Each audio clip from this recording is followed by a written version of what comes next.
Halo teman-teman, apa kabar nih? Semoga sehat dan dompetnya masih terisi ya. Kali ini kita bahas film Blue Bayou.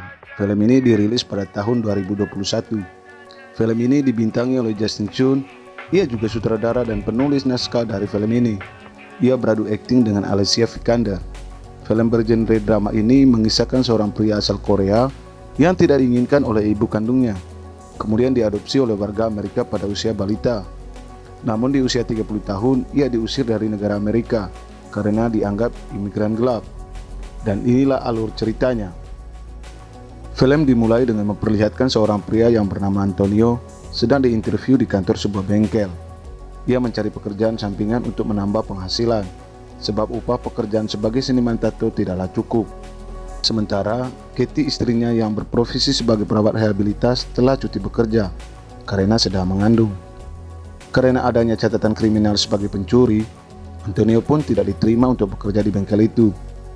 Antonio dan Jessie kemudian bergegas pulang lalu pergi ke rumah sakit. Sebab di hari yang sama, Katie berada di rumah sakit untuk melakukan USG.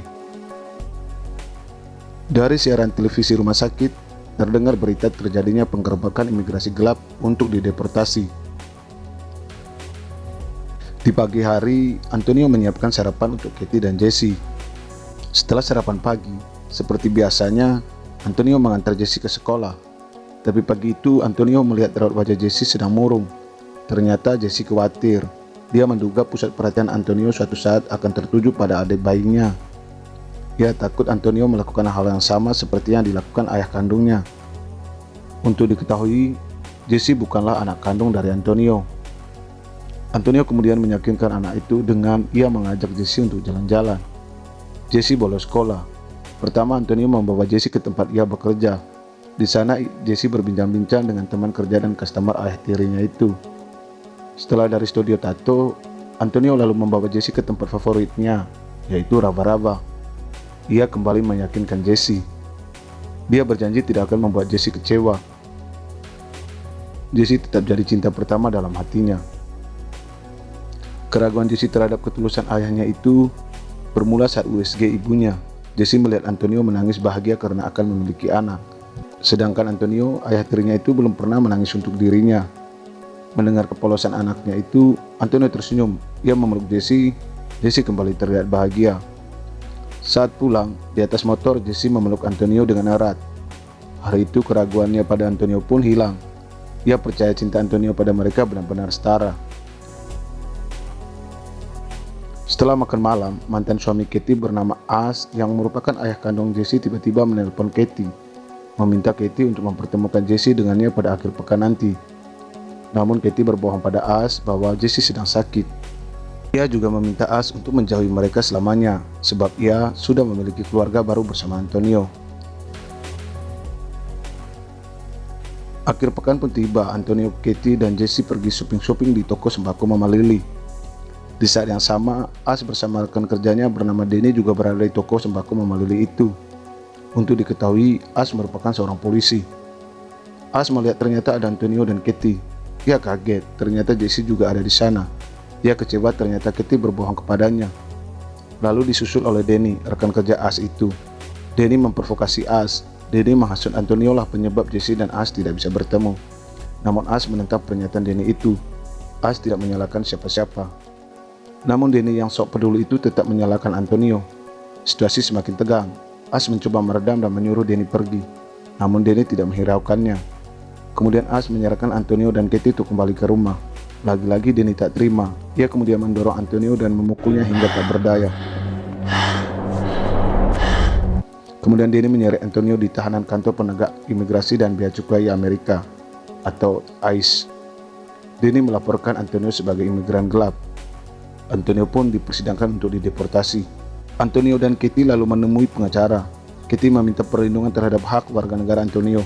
Ia menceritakan Antonio diadopsi oleh warga Amerika asli. Namun menurut pengacara hukum tersebut, undang-undang tentang hak warga negara bagi orang yang diadopsi telah diubah. Undang-undang terbaru yang disahkan pada tahun 2000 dijadikan sebagai acuan untuk dapat memberikan status warga negara kepada orang-orang yang diadopsi. Itu pun berlaku bagi mereka yang diadopsi mulai tahun 2000. Sedangkan Antonio diadopsi tahun 1988. sehingga Antonio dapat dianggap sebagai imigran gelap. Dari format berkas adopsi orders yang mereka berikan ke pengacara menunjukkan bahwa orang tua angkat Antonio tidak mengikuti prosedur yang tepat pada saat Antonio dijadikan anak angkat. Hal itu sehingga sangat sulit untuk mengubah status Antonio sebagai warga negara yang sah. Kelalaian ini menjadi celah DHS untuk mendeportasi Antonio. DHS adalah Departemen Keamanan Dalam Negeri. Kitty terus meyakinkan pengacara itu, seharusnya Antonio sudah sah menjadi warga negara Amerika Serikat. Antonio sudah berada di Amerika sejak balita. Pengacara itu mengusulkan Kitty dan Antonio untuk mengajukan banding. Namun, jika kalah, maka Antonio tidak akan pernah lagi diizinkan untuk mengunjungi Amerika. Antonio benar-benar pasrah. Ia dilema antara tetap ajukan banding atau pergi meninggalkan Amerika. Kitty meyakinkan Antonio. Mereka pun ajukan banding. Untuk dapat membiayai pengacara, Antonio mulai turun ke jalan untuk mencari pelanggan tato. Ia terus memujuk orang-orang di jalanan itu. Karena tidak ada pelanggan, ia pun meminta tolong kepada teman-temannya. Jalan haram pun mereka gunakan. Di malam hari, ia dan teman-temannya mendatangi dealer motor. Mereka memborong beberapa motor di tempat itu.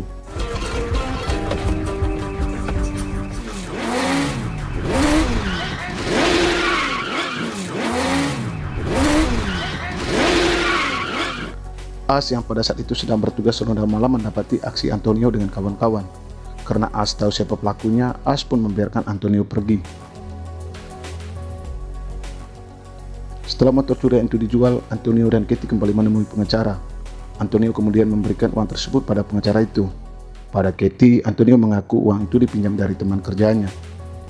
Kata pengacara, Antonio mesti hadirkan kerabat dan orang tua angkatnya sebagai saksi di persidangan nanti untuk membuktikan bahwa Antonio telah berada di Amerika sejak balita.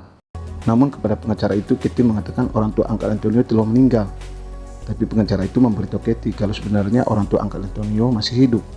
Kitty geram. Dia kecewa pada Antonio karena telah membohonginya.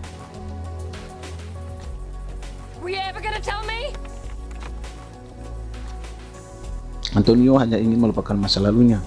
Ia sengaja tidak pernah menceritakan itu pada Kitty. Ia tak mau kenangan pahitnya saat bersama orang tua angkatnya terus teringat. Kitty pun paham. Kitty memohon pada Antonio untuk meminta pertolongan ibu angkatnya agar ia bisa tetap menjadi warga Amerika. Namun Antonio menolak. Ia terlanjur luka.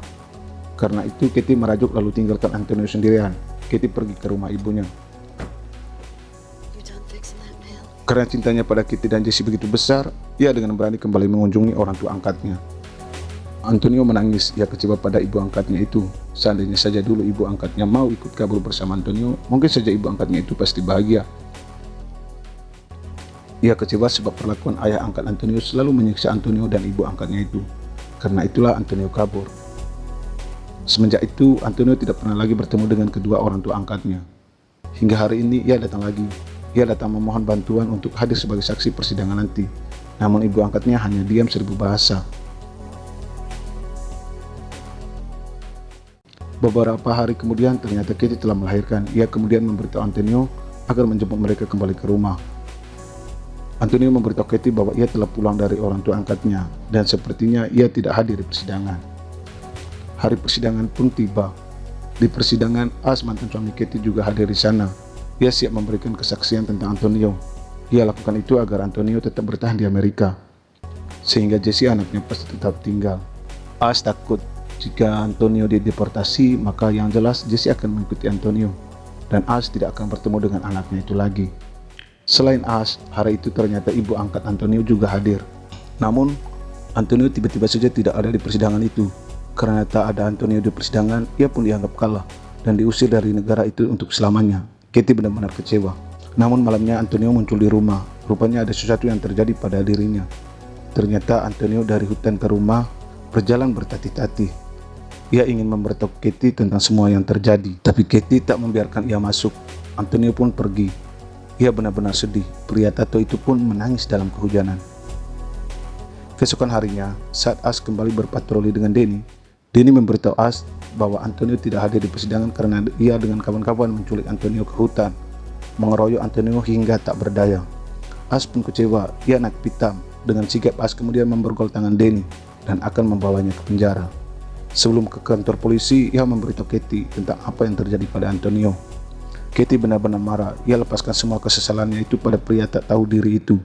Ia mengumpat, memaki, memukul Denny sepuasnya. Katie menangis histeris. Ia menyesal tak membuka pintu kala itu. Hari itu tibalah saatnya Antonio kembali ke Korea. Kini ia pergi untuk selamanya. Hari itu rupanya Katie, Jessie dan bayinya menyusul ke bandara. Katie sepertinya tidak mau kehilangan Antonio. Melihat Katie, Antonio kaget. Ia kemudian menghampiri Katie. Dipeluknya wanita itu. Katie tak mau Antonio pergi sendirian. Ia ingin selalu bersama Antonio apapun yang terjadi. Saat mereka hendak pergi bersama, mantan suami Katie menyusul mereka. Di sini As hanya ingin bertemu dengan Jessie untuk sekedar say goodbye. Ia memeluk Jessie sangat erat. Kini As percaya dengan ketulusan Antonio terhadap putrinya. Melihat Jessie yang terus mendekap As, Antonio pun melarang Katie pergi bersamanya.